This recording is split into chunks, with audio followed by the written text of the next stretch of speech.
Bonjour, vendredi 3 novembre, 8h moins quart, nous entrons bientôt en classe. Alors, c'est la période évaluée ce matin avec le groupe GSA, le groupe 101. Donc, c'est un groupe de 20 élèves seulement. Normalement, c'est 35 élèves.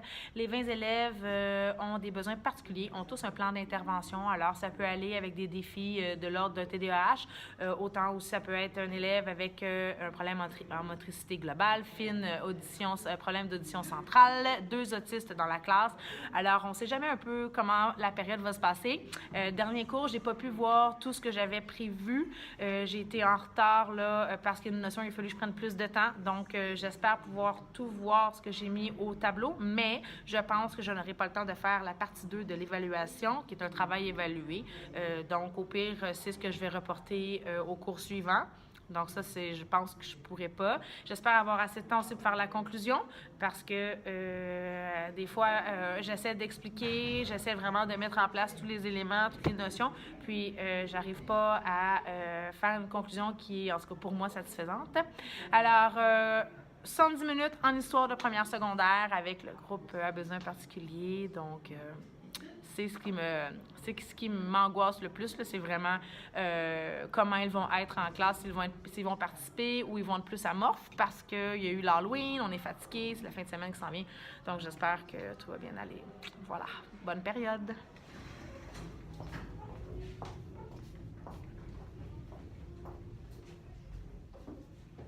Merci, asseyez-vous. Vous allez bien? Oui. Je ne sais pas ce qui est arrivé, mais les bureaux ont été déplacés. Je ne sais pas pourquoi. Donc, aujourd'hui, ce que l'on fait, on fait un retour sur le paléolithique et le néolithique. Donc, on revoit les schémas de base qu'on fait à tous les débuts de cours depuis le mois de septembre. Ensuite, on revient sur les aspects de société qu'on a vus au dernier cours. On avait mis tous les aspects de société au tableau et vous étiez en équipe en charge d'un seul aspect de société. On avait mis des mots-clés, donc on y revient. On continue les comparaisons. Donc, on fait une comparaison entre le paléolithique et le néolithique. On en fait un vraiment sur l'inspiration ensemble. Ensuite, on passe à la partie 2 du travail évalué. Alors, vous aviez fait un tableau, je l'ai corrigé. Je vais y revenir avec vous et là, on va faire la deuxième partie ensemble. Et lorsque tu auras terminé, on poursuivra avec des schémas de comparaison. Donc, c'est ce qu'on fait aujourd'hui. Mais, oups, ça commence bien. Donc, le paléolithique et le néolithique. Mélissa. Est-ce que sur le carreau, il y en a des comparaisons? Sur le carreau des comparaisons, non, c'est impossible parce que des comparaisons, ça doit être des comparaisons écrites. Donc, ça ne peut pas être un choix de réponse, c'est vraiment un texte qu'on doit écrire un peu comme en français. C'est pour ça que vous pourrez apporter, lors de cette évaluation-là, vous pourrez apporter votre portable. L'année passée, on a fait une simulation d'examen et on a utilisé le portable et aussi lors de l'examen, on a utilisé le portable parce que vraiment ça va plus vite à écrire. On vous suggère des mots avec Lexibar et l'autre c'est quoi? Qui utilise WordQ. Donc on vous suggère des mots, vous pouvez vous réécouter. Des fois, vous pouvez écouter votre réponse. Ah, il me semble que ça ne fait pas du sens ou on peut rajouter des éléments. Donc, vous allez utiliser votre portable. Je rappelle que c'est dans 2 semaines l'évaluation et tous les cours seront pour la préparation en vue de cette évaluation-là. Donc, vous allez être fin prêt lors de l'évaluation. Je vais seulement prendre des présences. Donc, je vais lever. Donc, au paléolithique, les hommes sont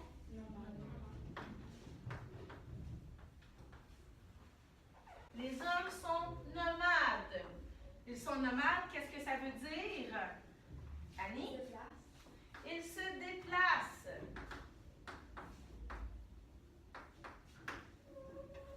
S'ils se déplacent pourquoi?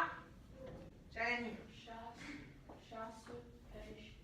Ils se déplacent pour l'alimentation, donc pour la chasse, la pêche et la cueillette. Les troupeaux se il change d'endroit, donc l'homme doit se déplacer aussi en quête de nourriture. C'est pour ça qu'il se déplace. Si je me déplace, mon habitat est comment? Sacha. Temporaire. C'est un abri qui est temporaire.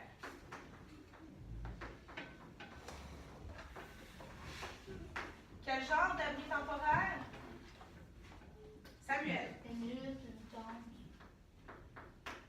Hutte, tente, il en manque un? Une grotte. Une grotte. Parfait. Ça, c'est l'alimentation. Si je me déplace et que j'ai une tente, une hutte, j'utilise les moyens du bord. Hein? Si je suis près d'un arbre, je peux prendre des branchages. Je fais une hutte avec des branchages. Si je viens de tuer un mammouth, je vais récupérer les gros ossements et je vais faire une tente ou une hutte avec comme base ces ossements-là. Je peux utiliser aussi la peau des animaux pour faire le dessus de la tente ou j'utilise une grotte tout simplement pour aller m'abriter une fois que j'ai maîtrisé le feu. Parce qu'avant, moins 500 000, on ne va pas dans une grotte s'aventurer parce qu'il fait beaucoup trop noir, on n'est pas capable de se déplacer à l'intérieur d'une grotte. Qu'est-ce qu'il y en est de mes outils? Quel genre d'outils ai-je besoin lorsque je suis nomade, que je me déplace d'endroits? Je peux parcourir là, des centaines de kilomètres en une semaine pour trouver de la nourriture. Talissa. Biface et silex. Biface, un biface et silex, c'est seulement une pierre travaillée qu'on a mis plus pointue parce que lorsqu'on devient carnivore, on a besoin de racler les os et enlever la peau de la viande, donc ça prend des outils un petit peu plus travaillés, mais ce sont des outils qu'on appelle rudimentaires parce que je ne peux pas amener avec moi des grosses meules ou des gros morceaux de roche pour faire ma nourriture parce que je suis nomade, je me déplace, je ne peux pas me déplacer en plus des gros outils, je ne peux pas amener non plus des pots pour amener des surplus de nourriture parce que je me déplace, des fois je cours pour me sauver d'un prédateur ou pour tuer un gibier, donc je ne peux pas apporter plus que ça. Donc, outils rudimentaires. Combien sommes-nous dans la tribu lorsque nous sommes nomades? Environ. Sébastien. Environ 15 à 20. 15 à 20 individus. Pourquoi on ne peut pas plus d'individus? Pourquoi pas plus de 15-20 individus? À cause qu'il y a peu de nourriture, donc peu de nourriture pour donner à manger à tous. Oui. Premièrement, on se déplace pour la nourriture. On peut être parfois 2 semaines sans pouvoir manger de gibier, de viande. Donc, lorsqu'on a un gibier, qu'on réussit à capturer un gibier, c'est sûr qu'on nourrit toute la tribu. Si on avait 100 individus dans la tribu, on ne pourrait pas nourrir tout le monde. Aussi, se déplacer, se cacher contre des prédateurs ou contre un troupeau pour pouvoir faire une embuscade et tuer un gibier, on ne peut pas être plus de 15-20 individus. Aussi, la population n'augmente pas beaucoup, même elle diminue quand on est nomade. Est-ce que vous vous rappelez pourquoi? Sacha? Les femmes ne peuvent pas se reproduire. Les femmes ne se reproduisent pas beaucoup. Est-ce que vous vous rappelez pourquoi les femmes ne se reproduisent pas beaucoup quand on est nomade? Jane. Parce qu'ils mangent pas assez, ils sont pas en santé, ils mangent pas beaucoup, puis ils allaitent pendant des années aussi. Exactement. La femme ne se reproduit pas beaucoup parce qu'elle allait longtemps, parce qu'on peut être des fois une semaine sans manger de nourriture, donc c'est plus intéressant et intelligent de nourrir son enfant au sein, d'allaiter son enfant jusqu'à 4 ans pour être sûr qu'il a tous les nutriments. Et quand on est très maigre, qu'on ne mange pas beaucoup, la femme, son système reproducteur va tomber en dormance, donc va arrêter de fonctionner parce qu'elle ne pourrait pas enfanter, elle ne pourrait pas avoir d'enfant. Alors, parce qu'on vit dans des tentes, parce qu'il fait froid, parfois la tente peut tomber, on peut se faire attaquer, on ne mange pas à notre faim, c'est sûr que la population ne s'agrandit pas beaucoup, elle tend même à diminuer. C'est pour ça que ce sont seulement ceux du néolithique, ce sont seulement des sédentaires qui vont survivre et perdurer dans le temps jusqu'à nous aujourd'hui, à quelques exceptions près. Parce que c'est ceux qui vont se sédentariser, qui vont avoir de la nourriture, qui vont être capables de survivre et de perdurer dans le temps. Je vais juste 900, 101. Merci. Voilà. Au néolithique, change. On devient, je viens de le dire, Alina, que veut dire sédentaire? On est dans un lieu fixe. Exactement. Il y a 15 000 ans, un réchauffement de la planète fait que les glaciers fondent, on l'a vu au dernier cours, donc il y a un dépôt d'alluvions, c'est un peu un engrais naturel, les terres sont de plus en plus fertiles, le gibier reste au même endroit de plus en plus longtemps. On met notre campement dans le croissant fertile, entre le Tigre et l'Euphrate, à la Turquie actuelle, et on se rend compte que, oups, on reste là de plus en plus longtemps. Donc, on va solidifier notre maison, on va solidifier notre tente, etc., et on va créer les premiers villages. Quel est mon mode d'alimentation rendu au néolithique? Sébastien. L'agriculture.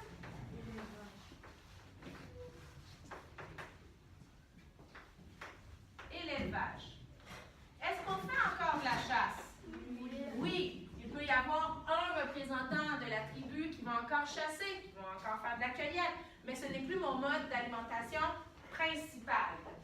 Si je suis dans un village et un lieu fixe, mon abri devient... Quel ça? Abri permanent. Abri permanent, exactement. On n'a qu'à penser à Château-le-Youc, le village qu'on a vu. Ça devient des maisons en briques crues. Au départ, l'entrée est sur le toit pour pas qu'il y ait de bêtes ou d'ennemis qui entrent. Donc, ce sont vraiment des maisons. Je vais indiquer briques crues, mais vous n'avez pas besoin en briques crues. Du moment que je fais de l'agriculture, de l'élevage, que je reste au même endroit, mes outils deviennent plus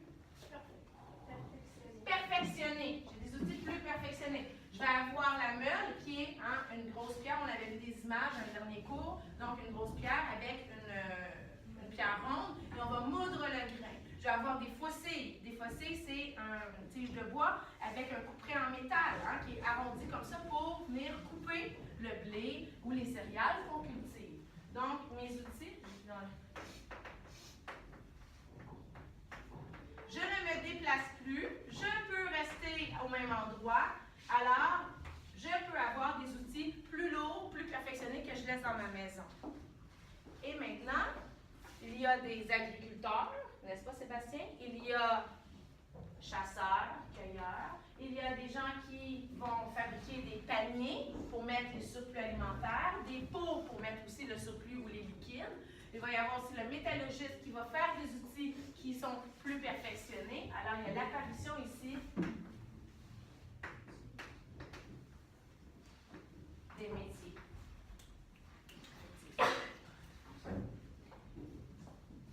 Aujourd'hui, on en a déjà parlé une fois ou deux. Est-ce qu'il y a encore des peuples nomades?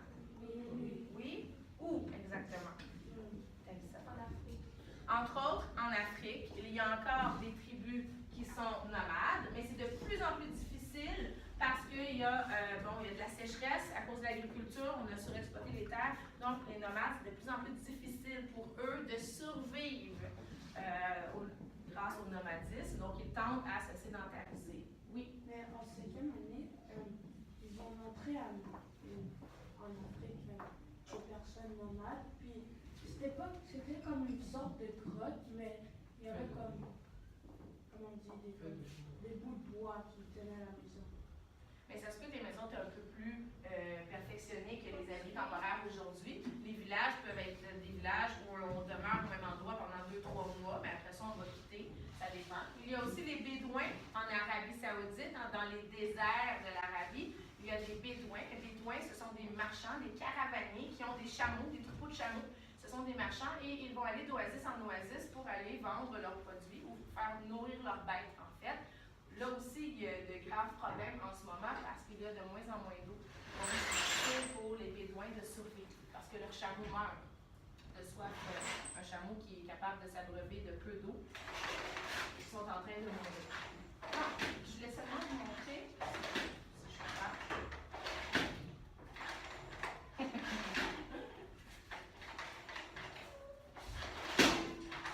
La dernière sera là-bas.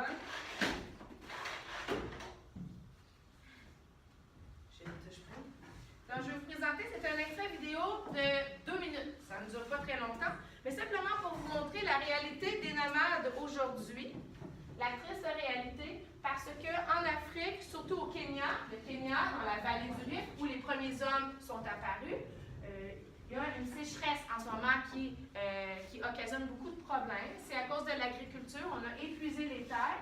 Donc, si la terre est trop sèche, on n'est plus capable de nourrir les troupeaux. Alors, les nomades du Kenya sont en train de disparaître, en fait. Est-ce qu'on peut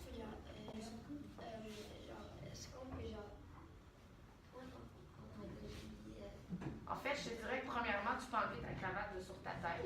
C'est une première constatation. est-ce qu'on peut éteindre les lumières?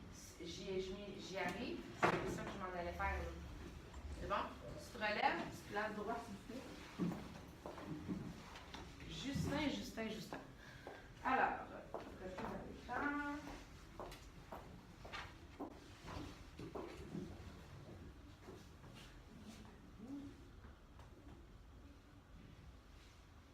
Ça va fonctionner. Ne bouge pas. Ah! Oups.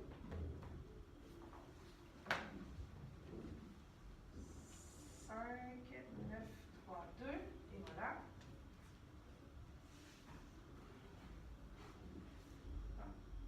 Donc, les vidéos sont dans le cours iTunes U, si vous voulez aller les voir à la maison. On dirait qu'il ne veut pas.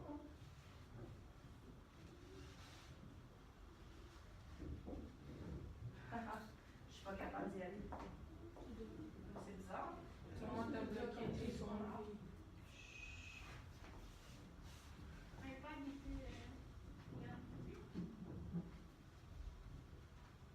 On va essayer de retourner.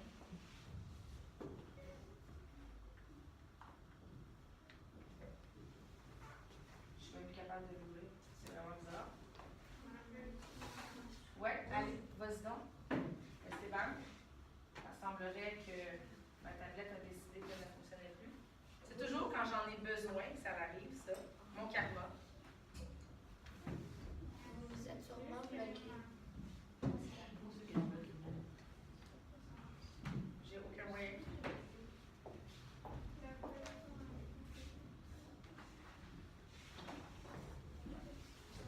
Bon, alors, maintenant, on va y arriver. Esteban, c'est correct. On va essayer avec celui de Manon. Non, je suis pas encore fait.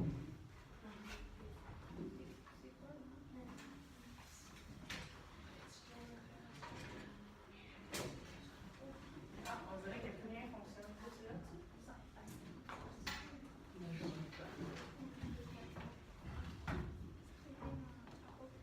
non, c'est ça, c'est non disponible parce que. On peut déconnecter. Non, on peut pas. On peut déconnecter, c'est pour ça. On peut pas se connecter avec quelqu'un. Ouais. Non, je suis pas capable d'ouvrir mon iPad. Oh, je le réouvre. En attendant que je puisse vous présenter la fameuse vidéo, vous pouvez ouvrir votre iPad, aller sur Inspiration.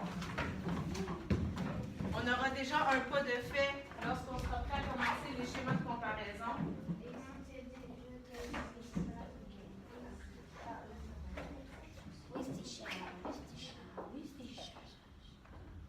En arrière. Justin, est-ce que tu as besoin de venir à l'avant? Non. D'accord. Replace. Oui. iPad sur le bureau. Merci. On va commencer une comparaison. Ah.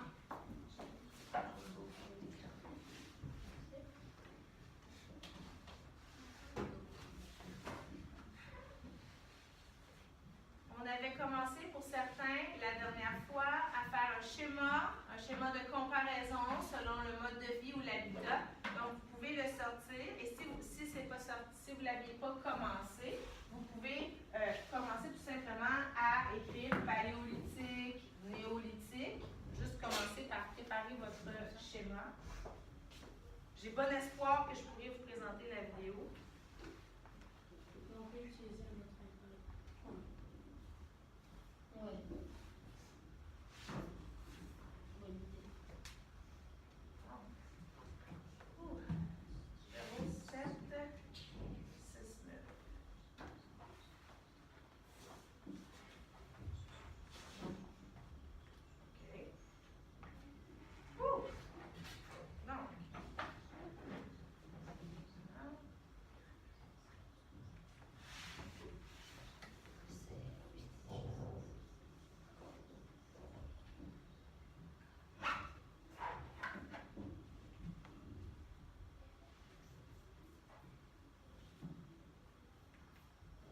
Alors, je présente ici une vidéo sur les Maasai. C'est une tribu qui est nomade. Vous allez fermer votre iPad, juste le fermer pour pouvoir bien écouter ce que l'on va voir. Je suis désolée là, de ce contretemps. À chaque fois que j'ai besoin. Ah, puis là, Plus connu oups, parce que j'ai changé. du continent, vous connaissez les noms, vous les avez probablement vus dans des reportages à la télévision ou ailleurs. Les Maasai, c'est un peuple qui a su garder ses traditions et ses croyances malgré les drames que vit l'Afrique et les nombreux changements que connaît ce continent. Bonjour Gérard. Oui, bonjour à tous. Nous sommes donc allés à la rencontre des Maasai. Nous avons quitté le Sénégal, où se trouve le bureau africain de France 2, pour nous rendre au Kenya. Au Kenya, où se trouve donc ce peuple Maasai, ce peuple mythique de guerriers, ils sont environ 1 million, et vivent de chaque côté de la frontière, du côté kenyan comme du côté tanzanien. Mais c'est du côté kenyan que la vue la plus belle sur le Kilimandjaro, qui est le plus haut sommet d'Afrique. C'est également du côté kenyan que se trouve ce magnifique parc animalier d'Amboseli. C'est un reportage que nous avons réalisé avec Frédéric Ranck et Sylvain Barral. Le Kilimandjaro, le toit de l'Afrique en Tanzanie, tout en majesté. Le plus haut sommet du continent, près de 6000 mètres d'altitude. Mais c'est depuis le Kenya que la vue est la plus belle. Le Kili, comme on l'appelle ici, veille depuis des siècles sur les Maasai. Un peuple de guerriers. Leur chant rappelle qu'ils ont combattu contre les colons anglais et allemands.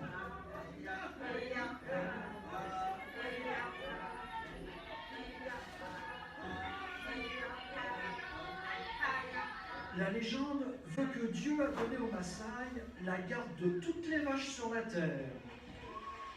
Alors, depuis toujours, ce peuple de moins d'1 million de personnes est nomade. Des éleveurs qui vont là où la pluie fait pousser l'herbe. Mais le changement climatique est passé par là. La sécheresse ne permet plus aux Maasai de nourrir leurs troupeaux.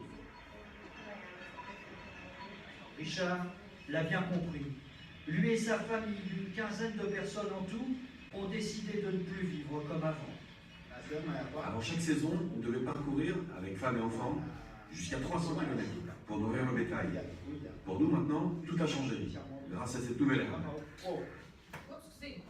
Donc, il explique d'ailleurs que depuis quelque temps, ils ont décidé, eux, de se sédentariser et de vivre d'agriculture. Donc, ils vont vraiment changer leur mode de vie parce qu'ils étaient en train de mourir de faim, le bétail était en train de mourir aussi. Donc, ils ont fait le choix pour la survie de leur famille de se sédentariser. Justin, tu fermes ton iPad, je te prie. C'est quand même des Maasai. C'est des Maasai, mais ils vont perdre éventuellement sûrement leur culture parce qu'ils vont se sédentariser, ils vont prendre une avenue qui est différente de la tribu. Une herbe magique, la brachiaria. Les colons l'avaient exportée au Brésil et en Australie, permettant à ces deux pays de développer leur cheptel. Mais en Afrique de l'Est, cette herbe avait disparu depuis un demi-siècle. Aujourd'hui, elle est de retour, réexportée du Brésil, avec le soutien du gouvernement kényan. Cette herbe est de très bonne qualité. Elle est très résistante en cas de sécheresse. C'est une aubaine pour les éleveurs. Elle nourrit bien le bétail, quoi qu'il arrive. Résultat, peu à peu, ce peuple nomade se sédentarise. Au pied du Kilimandjaro, les Maasai profitent aussi de la manne touristique. S'il vous plaît, Daniel est devenu guide. ça reste là pour un grand troupeau des éléphants, qu'on voit clairement. Guide dans ce parc animalier d'Amboseli, où il nous fait admirer la coiffe de ces animaux rares, des grues couronnées.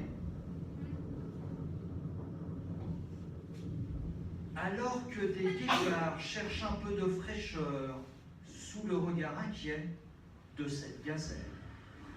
Animal de la nuit, la hyène fait un dernier tour de piste avant de prendre un peu de repos. Comme Daniel, les Maasai, au fil des ans, ont su s'adapter aux contraintes du climat, aux besoins économiques, tout en gardant leurs coutumes, leurs traditions. Merci Gérard, à bientôt. Alors, ici, c'est une vidéo pour vraiment vous montrer qu'aujourd'hui, de nos jours, avec les changements climatiques et aussi en Afrique, on a surexploité la terre pour faire de l'agriculture. Donc, la terre n'est plus viable, elle craquelle. Ça, on appelle ça l'érosion. Donc, il n'y a plus de nutriments qui restent dans la terre, il n'y a plus d'herbe qui pousse, à part cette nouvelle herbe qu'ils viennent de réimporter du Brésil, mais le bétail ne peut plus se nourrir.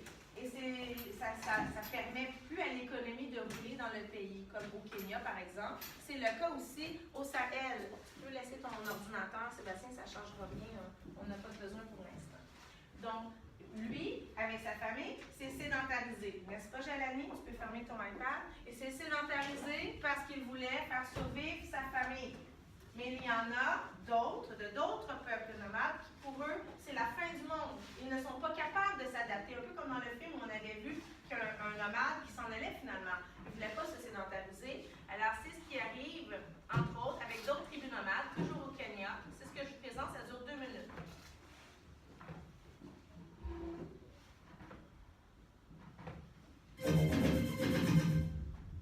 Bienvenue à Kapwa, Kenya. Kapwa qui veut dire la terre de poussière dans le dialecte local. C'est ici que le peuple Turkana s'est installé, précisément à l'endroit où le groupe alimentaire mondial distribue de l'aide. Les Turkana sont des nomades traditionnels qui parcourent le nord du Kenya accompagnés de leur bétail et de leurs chèvres. Mais cette année, la pluie a manqué et leurs animaux sont morts. Louraman ne connaît pas son âge, mais il dit que sa vie n'a jamais été aussi dure. Nous sommes habitués à notre vie nomade, mais maintenant les choses ont changé. Moi, je ne peux plus rien faire. Certains gagnent de l'argent en tissant des paniers et en les vendant à l'eau de boire. Mais moi, je ne peux pas, et je ne connais aucune autre façon de vivre. Toute la communauté est affectée. Les jeunes sont obligés d'emmener le bétail à des centaines de kilomètres pour trouver de l'eau, ou s'installer dans des villages et des villes pour travailler. Les femmes sont laissées derrière pour élever les enfants avec un peu d'argent et de nourriture. Nous ne savons pas ce que nous allons faire. Nous sommes habitués à notre mode de vie, c'est tout ce que nous connaissons. À présent, si nous nous installons au village, nous ne saurons pas comment travailler. Nous ne pourrons qu'attendre ici jusqu'à ce qu'on nous vienne en aide. La perte des animaux aura des effets à plus long terme. Ainsi, les enfants ne peuvent plus apprendre à s'occuper des bêtes, et les rites et cérémonies sont annulés. Pour le directeur de l'UNICEF, le problème est immense. C'est pas seulement une question de vie en danger, mais aussi un mode de vie menacé, et c'est vraiment dommage. Le peuple turkana a survécu à de dures sécheresses dans le passé et a retrouvé son mode de vie. Mais la sévérité de cette sécheresse pourrait signifier la fin de siècles de tradition, à moins que la pluie n'arrive bientôt.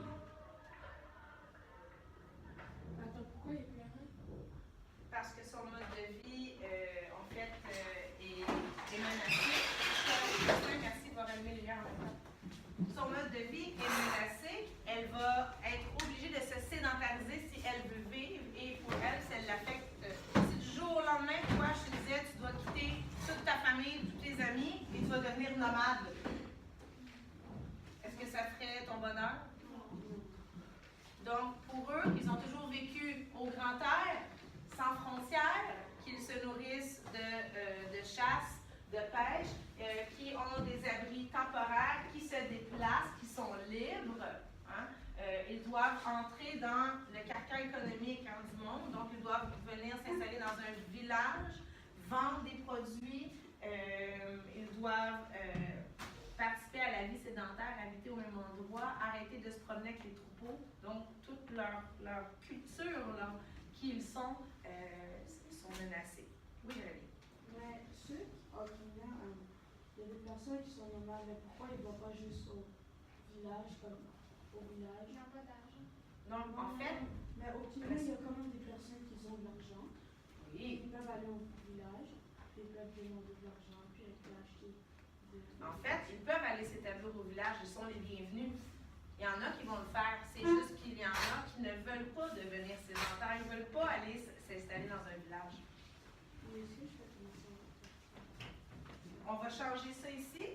Donc, quand on parle du mode de vie, est-ce que c'était le mode de vie? On parlait du mode de vie nomade. Certains nomades aujourd'hui qui doivent se sédentariser.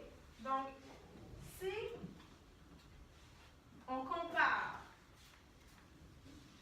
le mode de vie, on parlerait de quel aspect de société?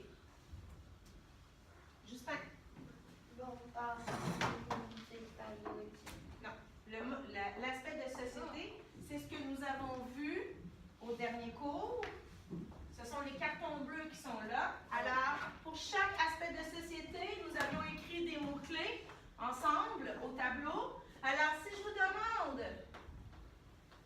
de comparer le mode de vie entre les gens du paléolithique et les gens du néolithique, mode de vie s'apparente à quel aspect de société? Sacha.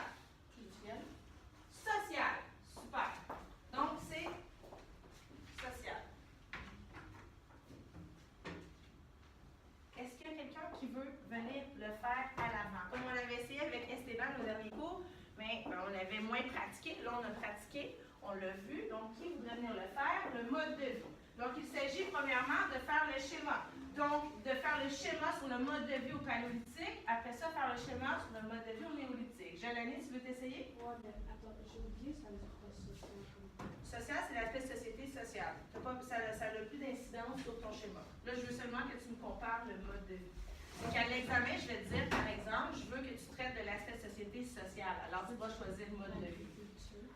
En fait, tu peux écrire des mots-clés si tu veux des deux côtés, oui.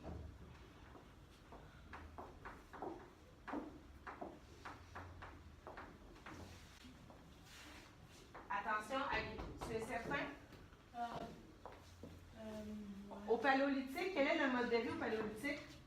Juste un instant.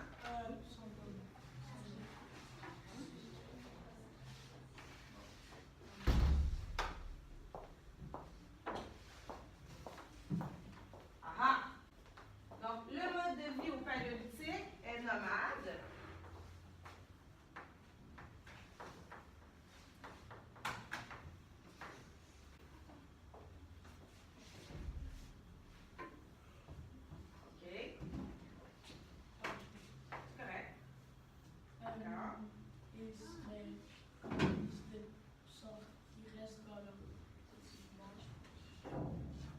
Quand on est nomade, est-ce qu'on a un village? Non, mais.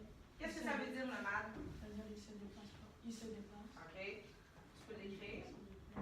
J'aurais pas dû effacer cette partie. On va en faire un autre après. OK. Ils font de l'agriculture. Si on se déplace, est-ce que je peux avoir des terres que je cultive? Non.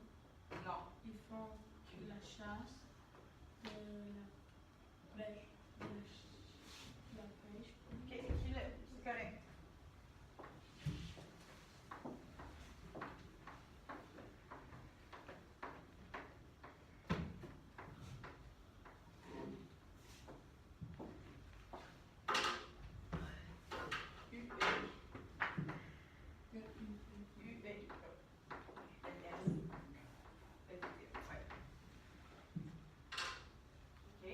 Tandis que au néolithique, c'est du fixe.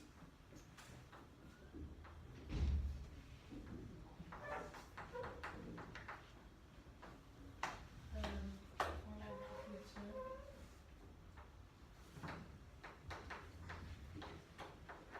L'élevage. super. Merci. Donc, si vous prenez votre iPad maintenant dans Inspiration, que l'on prend le schéma de Jalani, et là, on fait une vraie comparaison. Donc, dans un premier temps, tu refais ce schéma-là, qui est très rapide à faire. Et si à l'examen, je te demande de comparer le mode de vie entre les hommes du paléolithique et les hommes du néolithique, la première chose à faire, première étape, on fait un schéma comme ça, on dresse tous les mots-clés que l'on a de chaque côté. Et quand tu es prêt, tu fais une case dans le milieu, un carré, et tu vas venir rédiger un texte continu, donc des phrases complètes.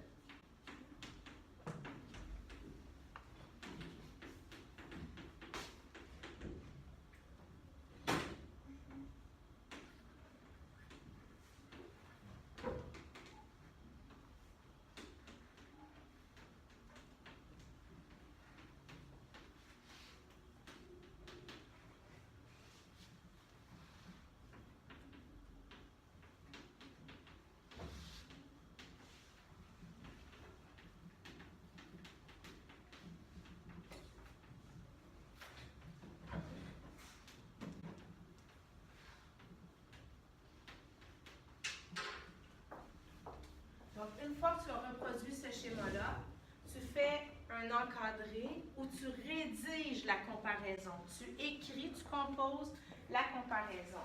Ça peut être court, en 2 phrases, mais tu dois avoir tous les éléments que l'on voit dans le schéma, dans ton texte.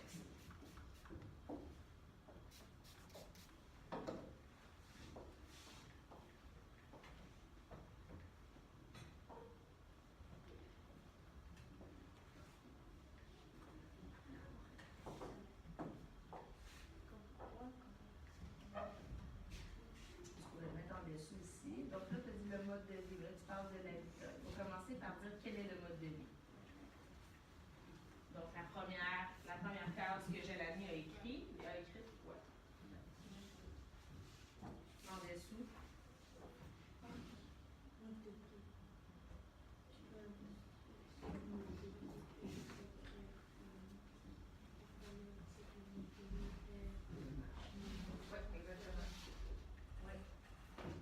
Il se déplace, en effet, il se déplace pour chasse. Tandis que au néolithique, je continue. Est-ce que ça va?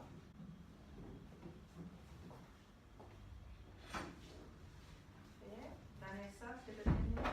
Oui. Donc, durant que tu as terminé, tu fais seulement une bulle dans le milieu où tu rédiges ta comparaison. Il te manque, par exemple, ici, mode de vie.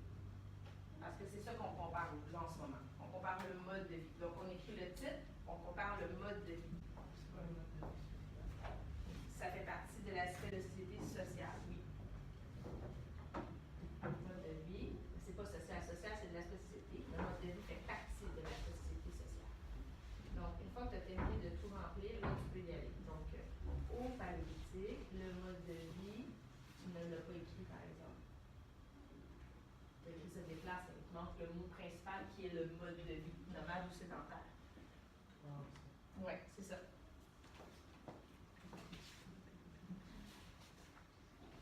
Ça ici, c'est le premier. C'est vraiment là. En fait. Exactement.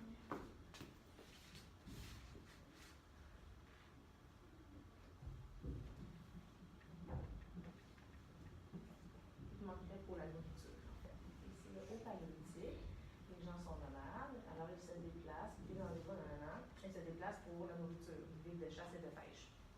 Tandis qu'au néolithique, il faut vraiment écrire tandis qu'au néolithique. De toute façon, à l'examen, je vais l'avoir écrit moi, tandis qu'au, parce que c'est une différence. Si ça avait été une ressemblance, on aurait pu écrire aussi, ou comme au paléolithique, mais là, c'est vraiment une différence. Donc, tandis qu'au néolithique. Et il va juste rester dans le fond l'alimentation à ajouter.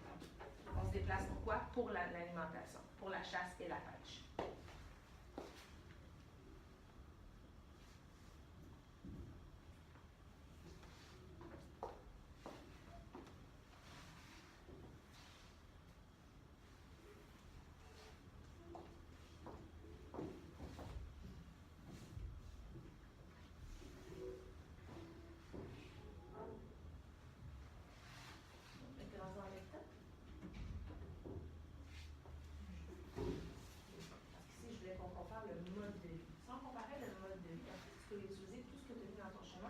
C'est vraiment, on commence avec le mode de vie. Donc, au paléolithique, on est nomade, on se déplace.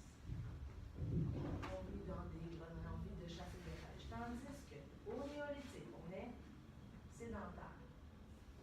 Mais tu as tout à fait raison, tu peux utiliser aussi habitat, on va le faire après. Mais tu peux utiliser le mode de vie.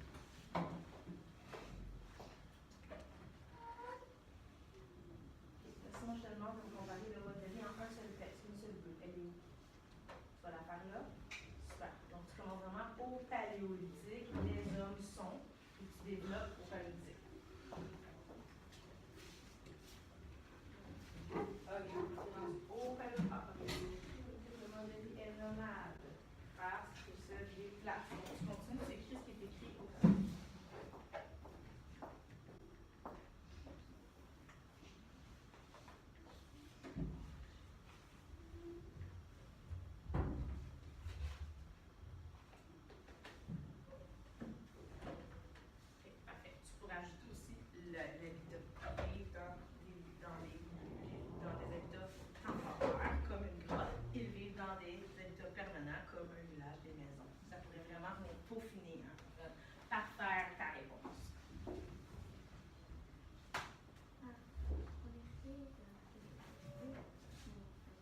en fait, tu peux partir exactement de mon texte. Au paléolithique, le mode de vie est, là, faut que tu le complètes, il y a 3 petits points.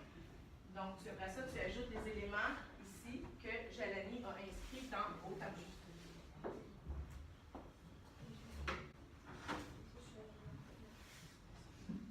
En fait, oui, là, je voulais que tu compares le mode de vie. Donc, tu fais un texte. Au paléolithique, le mode de vie est normal parce que ça déplace.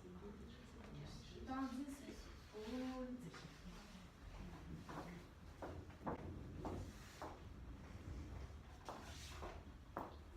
ça va?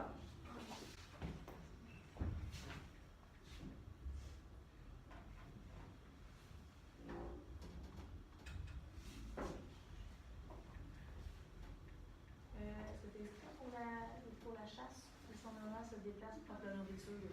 Je marquais virgule de chasse et de pêche. Livre de chasse et de pêche. Vraiment pour mettre le plus d'informations possible.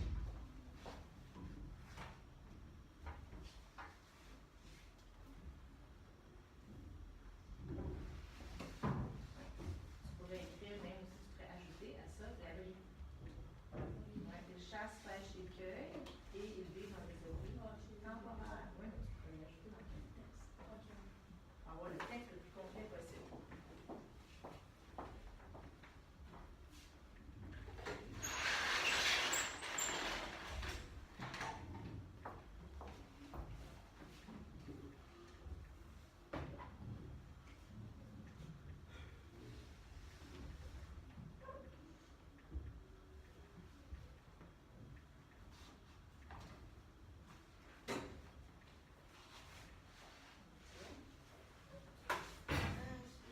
Présenter au tableau le schéma qui l'a construit ainsi que la réponse.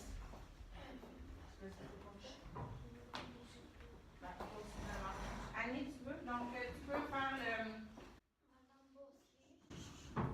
PP 103.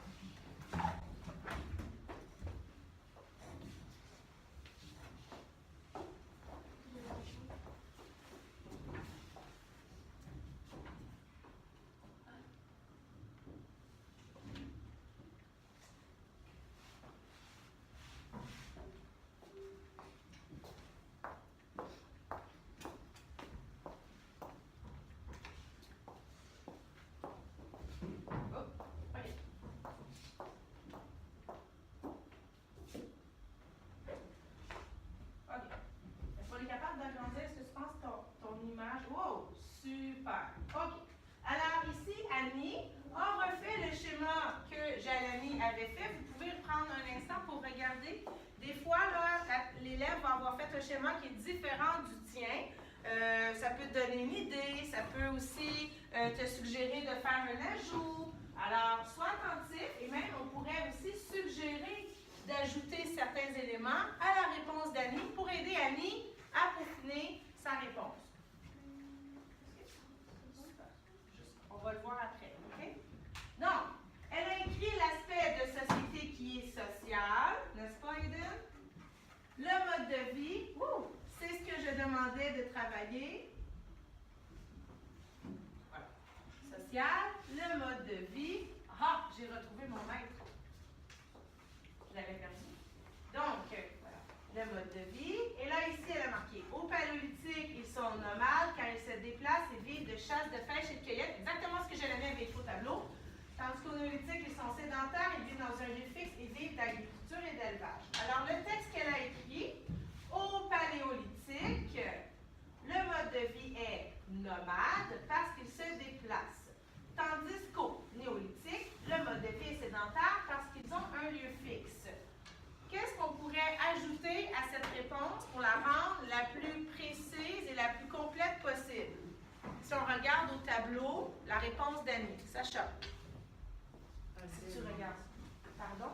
Parler de l'alimentation. Effectivement, Annie, on peut ajouter le carré vert. Ici, l'encadré vert que tu n'as pas ajouté. Donc, au paléolithique, le mode de vie est nomade. Tu peux enlever le S à nomade parce qu'ils se déplacent et on pourrait ajouter et vivent de chasse et de pêche.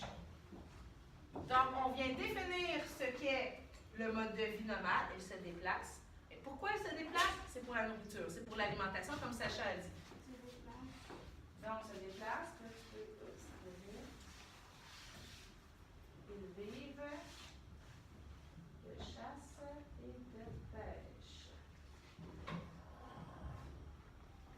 Tandis qu'au néolithique, le mode de vie est sédentaire parce qu'il est nécessairement est-ce on fait double clic? Oui. Parce qu'ils ont un lieu fixe et vivent de ton encadré vert.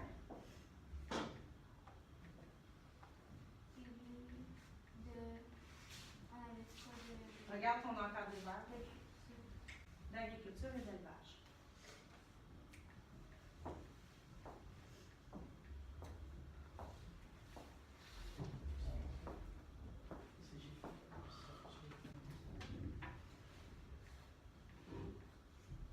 Mais dans mon examen, ça va être une seule réponse. Tu comprends?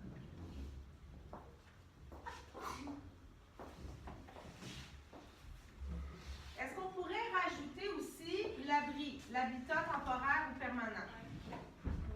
Oui.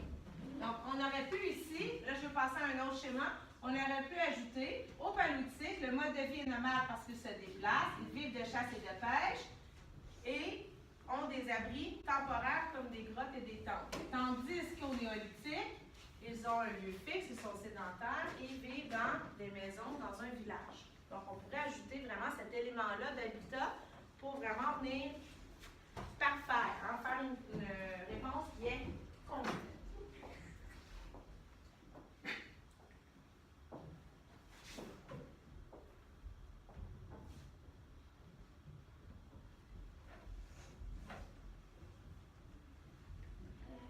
Village, tu peux écrire un village, comme ça tu vas comprendre.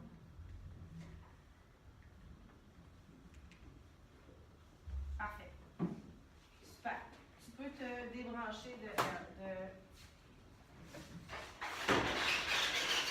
Sacha, est-ce que tu peux ouvrir la lumière, s'il vous plaît? OK. On en fait un autre.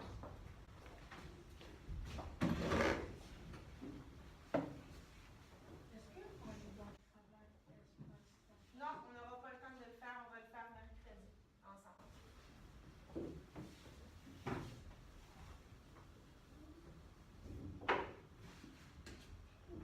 Donc, on en fait un autre. Alors, tu peux partir un autre schéma à côté ou tu peux tout simplement garder une ligne entre paléolithique et néolithique. On va trouver un autre qu'on va faire.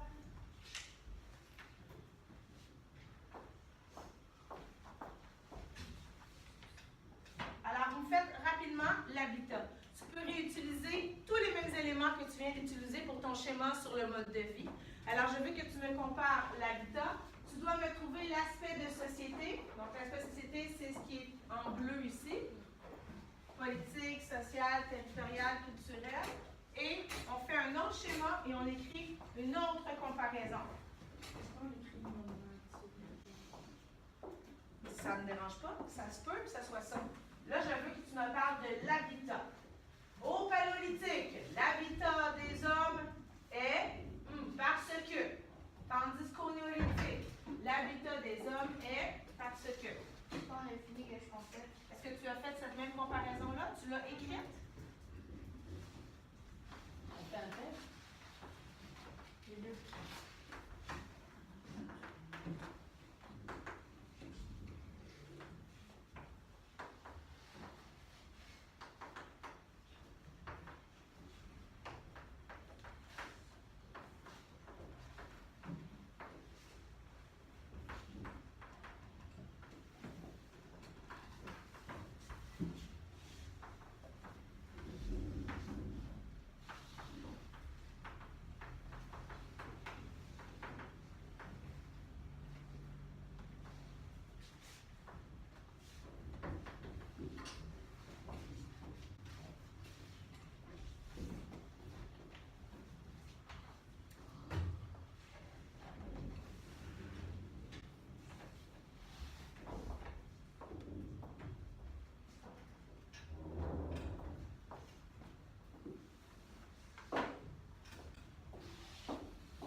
là, si tu fais. C'est-tu le même schéma que tantôt, ça? Oui. OK. Mais là, habitat, il faut que le premier mot soit l'habitat. Donc, il faut juste simplement que tu changes les phrases, en fait. Tu peux réutiliser tous les mêmes éléments, mais c'est l'habitat qui doit primer. Donc, tu dois vraiment commencer avec l'habitat. Au paléolithique, l'habitat. Oui, dans ton texte, effectivement. Tu ne peux pas prendre le même texte pour tout, ça ne fonctionnera pas. Tu ne vas pas avoir tous tes points. Il faut vraiment que tu recommences avec le mot-clé que je te demande. Donc, je te demande de parler de l'habitat, alors tu commences avec l'habitat. L'habitat est temporaire, comme des grottes, nanana. Pourquoi? Parce que nous sommes nomades. Au début de chaque phrase, j'ai pas ça.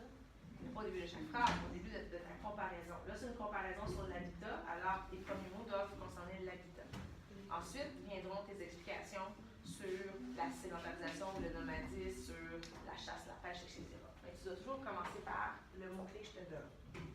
Donc, on peut réutiliser les mêmes mots-clés que j'avais mis avec au tableau, mais au lieu de commencer par nomade et sédentaire, on va commencer par l'habitat. Donc, au paléolithique, l'habitat est Abri temporaire.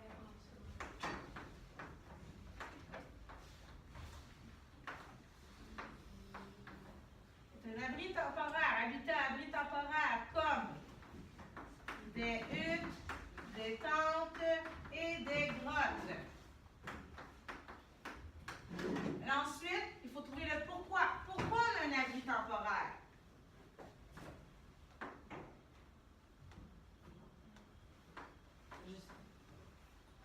Parce qu'on est nomade, parce qu'on vit de chasse, de pêche, parce qu'on se déplace. Donc, c'est l'inverse du schéma de Jalani. Tandis qu'au néolithique, l'habitat est permanent.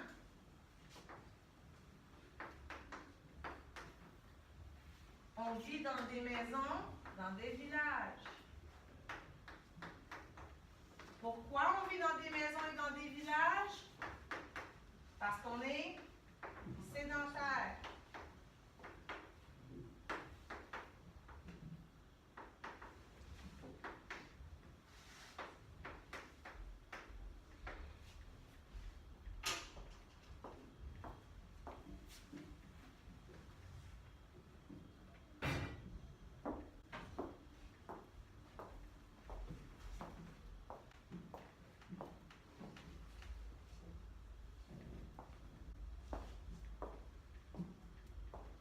Pour les comparaisons entre le paléolithique et le néolithique, il est vraiment facile de reprendre tous les éléments de nos schémas qu'on fait depuis le début de l'année. Il faut seulement jouer au casse-tête un peu et venir changer de place les carrés, les encadrés qu'on a fait.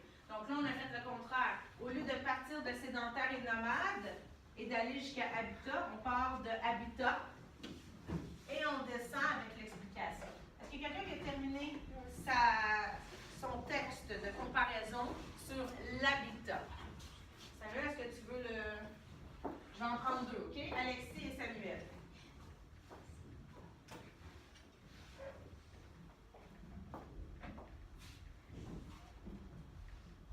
Je vais juste laisser le temps à Eden d'écrire les mots sur son schéma.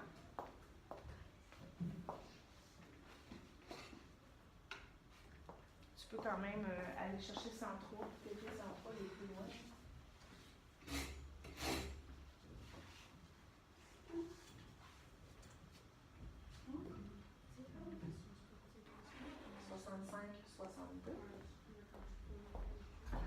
Julius, je veux voir un texte. Tu es supposé écrire un texte. Okay.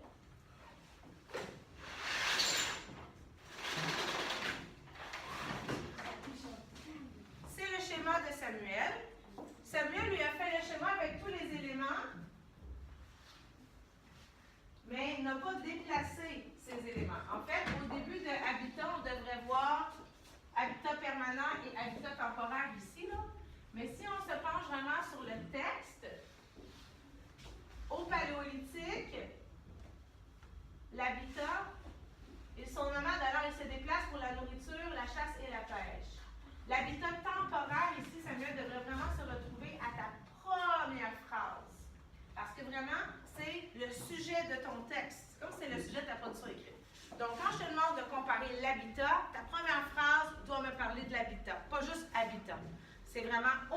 paléolithique, l'habitat est temporaire. Puis là, tout le reste, c'est bon parce que tu écris pourquoi c'est temporaire? Parce qu'ils sont nomades, parce qu'ils se déplacent pour la nourriture. Donc, tout le reste, c'est bon, mais il faudrait aller interchanger ça.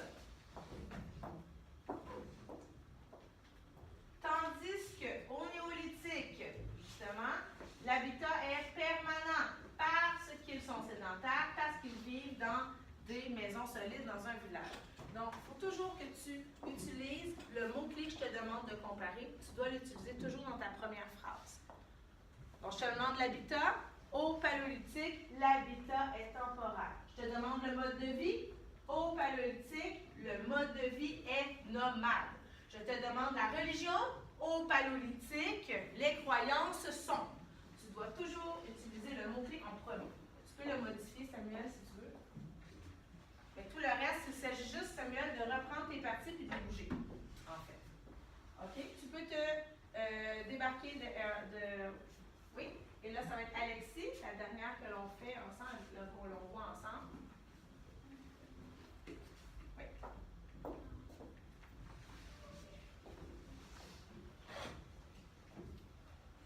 sont nomades. Tu peux ajouter s'ils sont nomades. Pourquoi? Parce qu'ils se déplacent pour la nourriture.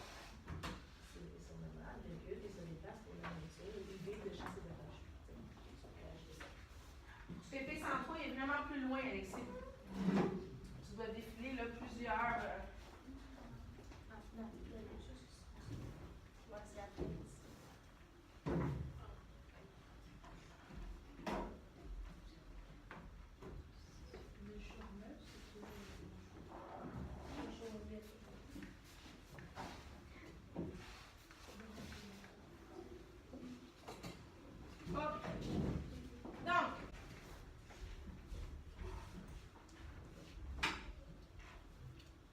Le schéma, Alexis.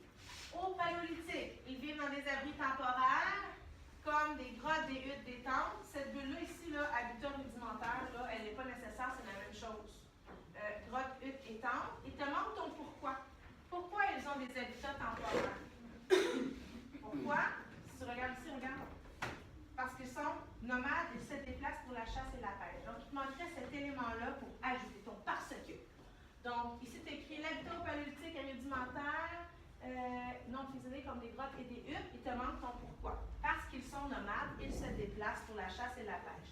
Tandis que, au néolithique, ils ont des habitats perfectionnés. Ah, tu l'as mis ici, parce qu'on est sédentaire et on vit dans des maisons et des villages.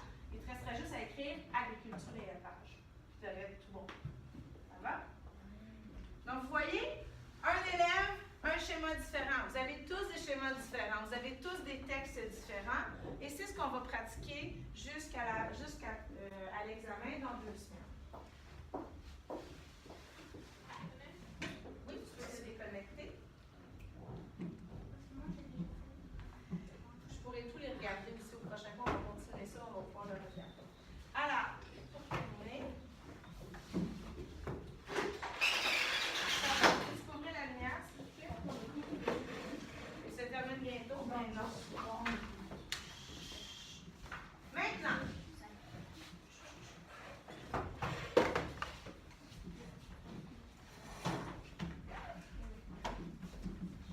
OK, vous pouvez fermer vos iPads. Nous allons poursuivre cette comparaison-là au prochain cours. On va en ajouter. À chaque cours, on va ajouter un nouveau concept que l'on va aborder, que l'on va traiter et qu'on va pouvoir faire une comparaison. Donc, si par exemple, Esteban,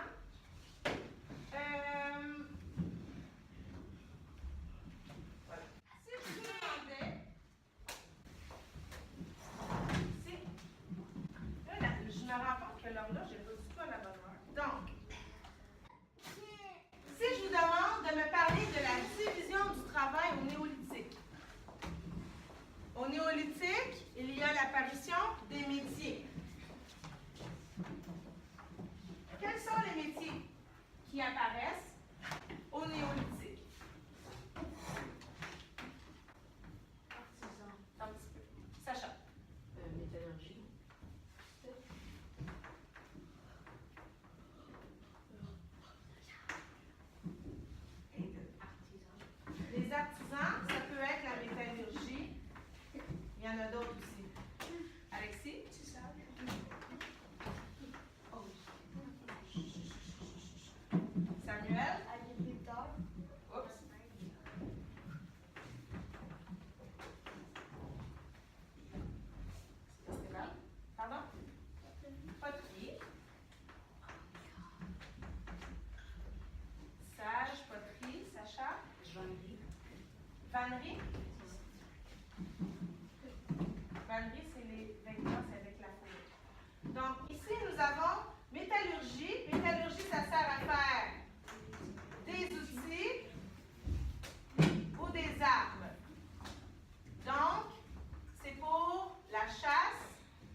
poterie.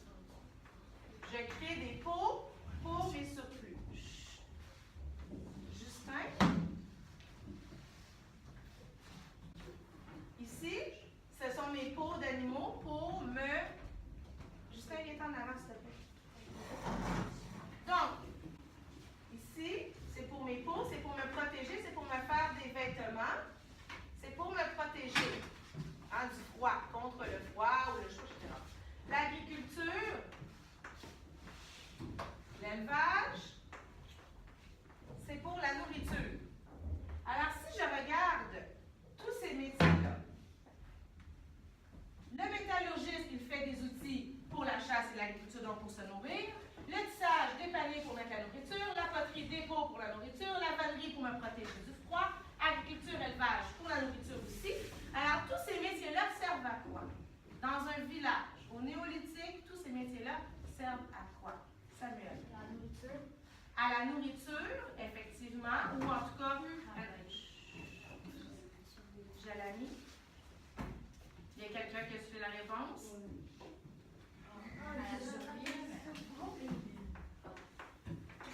Pour la survie. Il n'y a pas de métier de... C'est beau. Il n'y a pas de métier de philosophe, il n'y a pas de métier d'enseignant. Tous les métiers sont reliés à une chose, c'est à la survie. Il n'y a pas de métier du secteur d'activité tertiaire. Hein? C'est seulement primaire, secondaire, donc vraiment pour les besoins primaires pour survivre. Si on regarde la société actuelle d'aujourd'hui, le Canada, et c'est ce que nous verrons au prochain cours. Qu'est-ce qu'on pourrait dire des métiers? Oui, ça nous joue. Vannerie, c'est de la fourrure, c'est pour faire des vêtements. Alexis. Les métiers sont dans le secteur tertiaire. Beaucoup de secteurs tertiaires, ce sont des services. Lève ta main pour parler, s'il vous plaît. Secteur tertiaire, donc ce sont des services. Mais on choisit notre métier selon quoi? Sacha? Pardon? Nos fonctions. Mais ta fonction, tu l'as choisie comment? Toi, ton métier, tu vas le choisir pourquoi? Pour ta survie ou selon tes goûts? Selon tes préférences, selon tes goûts, effectivement. Donc, ici, les métiers, les emplois, c'est selon tes goûts, tes préférences, mais aussi tes aptitudes. Hein? Parce que moi, je voulais être vétérinaire. J'avais beaucoup le goût d'être vétérinaire, mais je n'avais pas du tout les aptitudes pour être vétérinaire.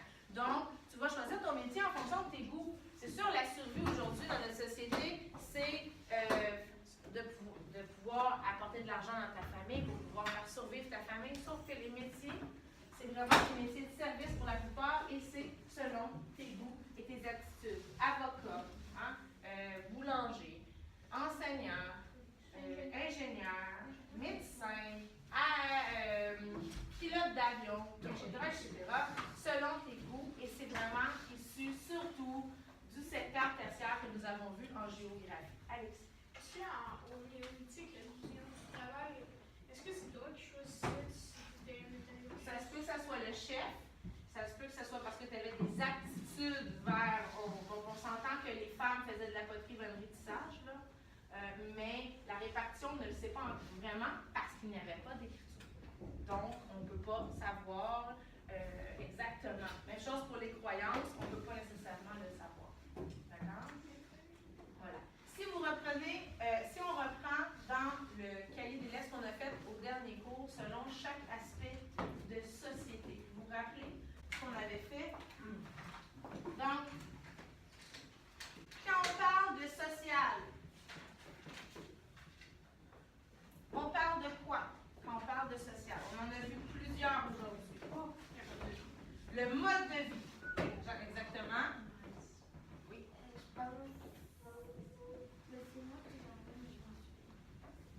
C'est ça. Je m'appelle groupe social. Ah oui.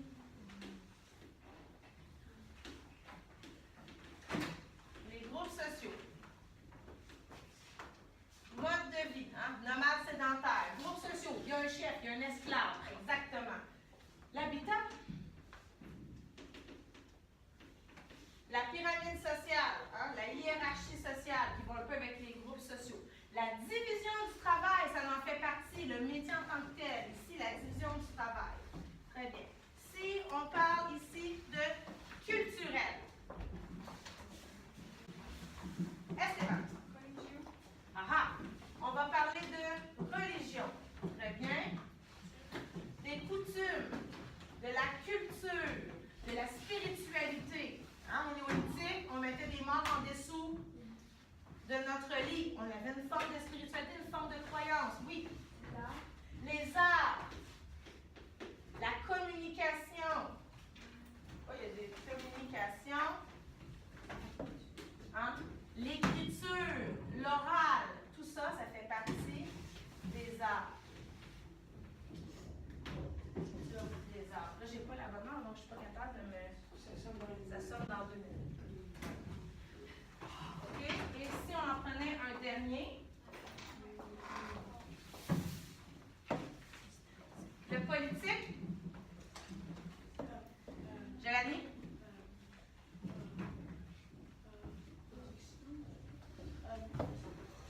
Le politique, Esteban? Ça va repartir des territoires, les guerres, les frontières, le gouvernement, n'est-ce pas? Oui, gouvernement, tout ça, ça fait partie du politique. Au prochain cours, vous apportez vos crayons de couleur et on va faire la partie 2 du travail. Vous restez à votre place, vous pouvez servir vos choses. Donc, au prochain cours, vous apportez vos crayons de couleur. On fait la deuxième partie de l'examen de l'évaluation. On commencera par ça. Jalani et Jédune à vos places. Vous replacez votre chaise, vous replacez les bureaux.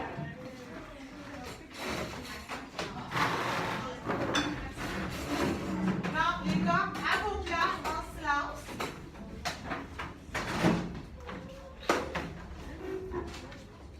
Jalani, j'attends. Bonne journée. Merci. Elle vient tout juste de sonner.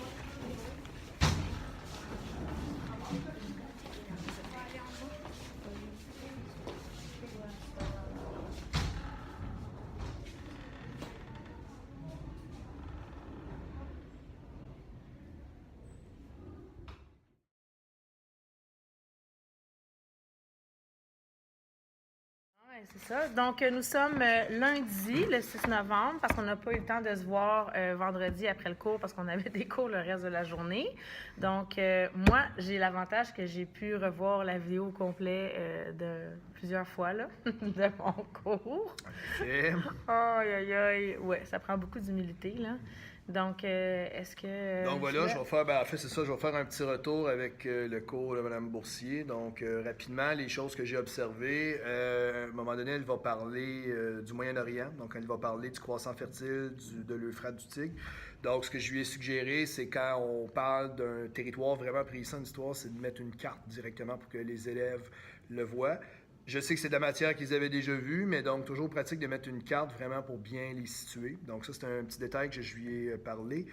Également, si je regarde l'ensemble du cours, j'ai vraiment beaucoup pris le temps d'observer sa diction. Donc vraiment une diction très, très, très bonne. Donc pas de contraction de mots, fait extrêmement attention sur des petites choses, mais donc de manière générale, vraiment une très bonne diction. À travers le cours, ce qu'on voit également, c'est qu'elle fait intervenir beaucoup les élèves. Donc, les élèves vont intervenir constamment. Elle va poser des questions. Elle va vraiment essayer de chercher les informations chez les élèves. Beaucoup de modélisation aussi. On l'a vu là, au tableau principalement. Là, elle va essayer de modéliser le plus possible les concepts. Et bien évidemment aussi la pertinence du questionnement. Donc, elle va vraiment aller chercher elle va poser des questions qui sont pertinentes. Elle veut vraiment que les élèves utilisent beaucoup leurs connaissances antérieures pour répondre. J'ai remarqué également que, comme ce qui est important aussi, c'est l'adaptation qu'on va faire avec les différents groupes. Si on regarde son plan de cours au début du cours et ce qu'elle a été capable de faire, évidemment, il y a une partie qu'elle n'a pas pu faire. Mais dans le fond, c'est correct comme ça parce que souvent, d'un groupe à l'autre, on peut avoir des groupes à besoins particuliers, des groupes réguliers, puis des groupes enrichis. Ça ne veut pas nécessairement dire que le plan de cours, on va être capable de le faire dans l'entier. Donc, je vois qu'elle a vraiment assez adapté à ses élèves par rapport à ça. Puis si on regarde la conclusion, donc du cours, ce que j'ai remarqué, ce que j'y ai fait part comme commentaire, c'est qu'elle n'aurait peut-être pas dû commencer à parler de l'aspect politique parce que de toute façon, premièrement, c'est de la matière qui est quand même assez plus compliqué et en fin de cours, les élèves, premièrement, donc ils sont pas nécessairement hyper réceptifs pour ça. Donc moi, j'aurais probablement fait ça le cours suivant. Par contre, ce qu'on voit, ce qui est vraiment intéressant, c'est qu'elle a quand même fait une belle ouverture vers la fin. Elle a fait une activité de schéma de comparaison. Elle est revenue sur ses cartons qui portaient sur l'aspect social, culturel. Donc, dans le fond, ça permettait d'introduire la prochaine activité qui aura lieu le cours suivant. Donc ça, c'était vraiment une belle façon là, d'enchaîner puis de terminer son cours.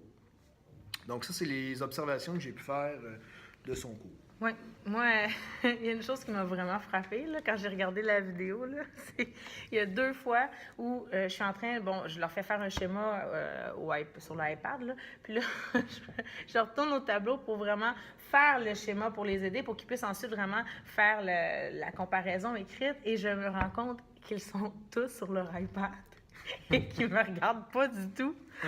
Oh mon Dieu! Donc, peut-être qu'ils m'écoutaient, peut-être qu'après, ils vont regarder le tableau, mais je pense qu'il faudrait vraiment, la prochaine fois, là, que je leur dise, bon, là, on arrête, on ferme l'iPad, et on une l'utilise minute, seulement au besoin, vraiment. là, on regarde ce que je fais, je modélise, et ensuite, OK, on ouvre, parce que surtout un groupe à besoins particuliers comme ça... Ils peuvent décrocher facilement quand ils sont avec les iPads, nécessairement. Oh là là! Ça, c'est ce que j'ai vu quand j'ai regardé tantôt la vidéo. Je suis mais il n'y en a aucun qui ont levé la tête pour me regarder. Donc, non, c'est ça, il faudrait que je change. Prochaine fois, oui, mais c'est des choses, des fois, qu'on ne voit pas. Puis là, quand il y a une caméra derrière la classe, là, c'est là que tu le vois. Hein? C'est ça. Donc, oui, le cours, ça s'est bien passé. C'est sûr que c'est ça. C'était mon appréhension au début du cours, là, de réussir à tout faire, parce que ça fait 2-3 cours, justement, que finalement, je ne suis pas capable de terminer la matière que je voulais. Oui, j'aurais pu faire une évaluation à ce cours-là, mais parce que c'était un cours évalué, je ne voulais pas prendre l'entièreté de ce cours-là pour faire une évaluation. Donc, ça sera au prochain cours que je vais le faire avec eux, en fait, le mercredi. Donc, voilà. La conclusion, effectivement, j'ai été... c'est ça, peut-être plus la gestion du temps. C'est toujours une surprise avec un groupe comme ça, mais il m'est pas resté assez de temps pour vraiment faire un retour comme je l'aurais voulu. Oui, j'ai fait une ouverture sur justement ce qu'on va au prochain cours. J'ai refait un schéma avec les aspects société qu'on avait vus dans le cours, mais j'ai ajouté l'aspect actuel avec la société d'aujourd'hui. Donc là, je leur montrais qu'il y avait des liens à faire. Je faisais vraiment un retour. Mais après, je revenais sur chaque aspect de société qu'on avait vu dans le cours. En fait, j'aurais pas dû faire celui sur le politique, mais parce qu'il me restait 2 minutes, je me suis dit, est-ce que j'ai le temps? J'ai pas le temps. Je me suis lancée, mais en fait, j'aurais pas dû parce que je pense que ça, de toute façon, on voyait, là, ça bougeait beaucoup. Les élèves étaient plus vraiment là. Puis ça l'a fini que, là, je leur ai dit debout. Là, c'était debout. La cloche sonnait. Non, à vos places avant de partir. Donc, c'était pas nécessairement la fin de classe, là, la plus posée. Je leur disais d'apporter leur crayon de couleur au prochain cours, puis ça s'est levé, là. Donc, il y a peut-être ça aussi à... Oui, la gestion du temps, surtout vers la fin. Oui, vers la fin. Puis je pense qu'il faut que j'apprenne de ne pas en mettre trop dans mon plan de cours, parce que ça fait 3 cours en ligne que j'en mets plus, puis finalement, je le fais pas. Mais en fait, je réussis à le faire avec mes autres groupes, mais avec ce groupe-là, le groupe surprise, là, mais ça a quand même bien été. Je pensais qu'elle allait être amorphe. Puis il y avait aussi ma Moses d'horloge, là, que je comprends pas trop, qui était comme 2 heures, non, 1h30, non, était 20 minutes. 1h20, je pense, qu'il y avait pas, qui fonctionnait. Donc, elle a prévenu le coup. Elle s'est dit, moi, en fin de semaine, je lâche. Donc, je pense que c'est ça. Ça a bien été sinon. Oui, je parle bien et très lentement, mais je gesticule beaucoup. Quelques petites béquilles aussi de langage, des petits donc qu'on a entendu à l'occasion, effectivement. Oui. Non, effectivement. Si on revient sur chaque objectif que je m'étais donné pour le cours dans le contrat, donc pour la C1, agir en tant que professionnelle, héritière, critique et interprète d'objets de savoir, je m'étais mis comme objectif être au fait de l'actualité et l'intégrer dans mon enseignement. Ce qui a été fait. C'est ce que j'ai fait avec la tribu Maasai et tout ça. Donc, je leur ai présenté une petite vidéo, puis j'ai fait un retour avec eux. J'ai discuté de la réalité aujourd'hui des nomades qui tendent à justement disparaître de nos jours, avec l'UNESCO qui dit que ça peut être une erreur. Donc ça, je l'ai fait. Puis j'ai un onglet actualité dans mon cours iTunes U avec des articles de journaux. Comme j'avais dit que je ferais.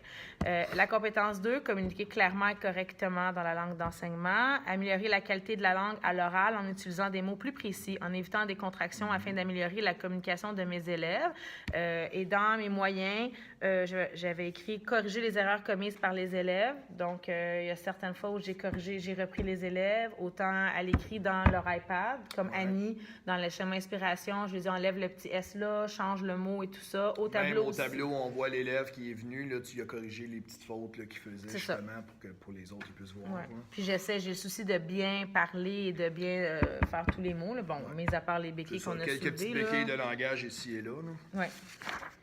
La C3, concevoir des situations d'enseignement, d'apprentissage pour les contenus à faire apprendre. Donc ça, je t'avais déjà montré ce que je pensais faire, les activités, les schémas. J'avais vu aussi avec l'orthopédagogue et M. Christin, qui est mon directeur. Donc ça, je l'avais déjà fait. Et on mise beaucoup ici au collège, l'enseignement stratégique, la modélisation, beaucoup. Donc c'est vers ça qu'on s'en va. 2020, on veut un tournant enseignement stratégique au collège. Donc je pense que ça, je l'ai respecté.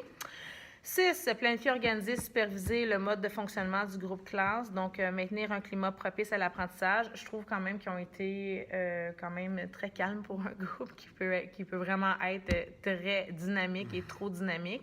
Je circule beaucoup dans la classe. Ouais, on a vu que tu avais été aussi intervenu avec l'élève avec son portable. Là. Donc, quand tu lui as dit dans le fond de ne pas l'utiliser, parce qu'on voyait clairement qu'il ne se concentrait pas du tout. Oui, puis c'est sûr qu'on ne voyait pas avec la caméra tout, là, mais un élève, à un moment donné, il a mis sa cravate sur sa tête. Là. En fait, même là, j'aurais dû le prendre à la fin, mais là, j'étais nerveuse, mais j'aurais dû le reprendre à la fin et lui dire, la prochaine fois, il y a un manquement ou là, à un moment donné, il faut se vêtir. Ouais. Puis je l'ai fait venir à l'avant à la fin parce que je voyais qu'il n'écoutait plus, mais c'est difficile pour eux être 1h10 en classe. Là. Donc voilà, je circule beaucoup, j'essaie d'aller chercher tout le monde. La C11, s'engager dans une démarche individuelle et collective, donc établir un bilan de mes compétences. Je pense que c'est ce que je fais depuis le début, puis que j'ai le souci de revenir sur justement les éléments que je veux travailler. Puis la C12, agir de façon éthique et responsable. Je vais prendre conscience des implications de mes interventions. Donc ça, je pense que c'est plus dans la préparation de mes cours, dans mes...